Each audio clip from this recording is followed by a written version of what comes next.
দুপুর 12:15টার দিকে messrs Shah Alam trading corporation রাসায়নিকের গোডাউনের গুদামে প্রথমে আগুনের সূত্রপাত।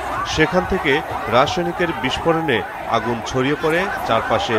পাশে 7 তলা বিশিষ্ট একটি ভবনের RN ফ্যাশন নামের পোশাক কারখানায় 2য় তলায় আগুন লাগে। এর পরপরই পোশাক কারখানার সর্বত্র ছড়িয়ে পড়ে। আগুন লাগার পর কারখানা থেকে শ্রমিকেরা নানাভাবে বের হয়ে আসার চেষ্টা করেন। এর মধ্যে অনেকে আটকা পড়েন।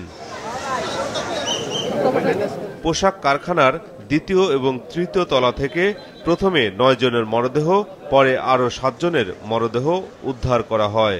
সবাই বিষাক্ত ধোঁয়া ও গ্যাসে শ্বাসরুদ্ধ হয়ে মারা গেছেন বলে আশঙ্কা করা হচ্ছে। বেশ কয়েকজন আহত বা দগ্ধ হয়েছেন।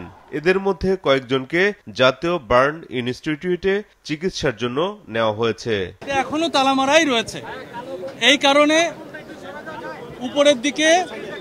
উপরের দিকে আপনার যেতে পারে নাই। গার্মেন্টস অংশের ফায়ারটা সম্পূর্ণ নিয়ন্ত্রণ হয়েছে, কিন্তু যেই অংশটুকু আপনার কেমিক্যাল, ওই গোডাউনটার ফায়ার এখনো নিয়ন্ত্রণ হয় নাই। আমরা কাজ করছি। রাসায়নিকের গুদামে bleaching powder, plastic, hydrogen peroxide সহ 6 থেকে 7 ধরনের কেমিক্যাল ছিল বলে জানিয়েছে ফায়ার সার্ভিস। ঘটনাস্থলে ভিড় করেছেন উৎসুক জনতা ও নিখোঁজের স্বজনেরা। ভবনটি ঘিরে রেখেছেন ফায়ার সার্ভিস, পুলিশ, সেনাবাহিনী ও বিজিবি সদস্যরা। এখনো নিখোঁজ রয়েছেন কয়েকজন। আগুন আগুন করে চিল্লাইতেছে আর আল্লাহ করতেছে, বাঁচা এগুলো কইছে, কিন্তু তার কোনো কথা আমি শুনি নাই। 11টা থেকে নিখোঁজ, কোনো সংবাদ নাই। তুপায়েল নাম, 3 তলা অপারেটর ছিল। না, ওখানে খবর পাই না। সারাদিনই ফোন দিলাম, ফোন খালি বাজলো, হানা ফোন বন্ধ হয়ে গেছে। আগুনের উৎস সম্পর্কে এখনো নিশ্চিত হতে পারেনি ফায়ার সার্ভিস। রাসায়নিকের গুদামের মালিক ও কর্মকর্তা কর্মচারীদের কাউকে খুঁজে পাওয়া যায়নি।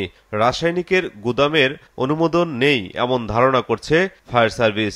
যাচাই বাছাই করে তদন্ত করে ব্যবস্থা নেওয়া হবে বলে জানিয়েছে তারা। মাহমুদুল হাসান, মাছরাঙা সংবাদ, ঢাকা।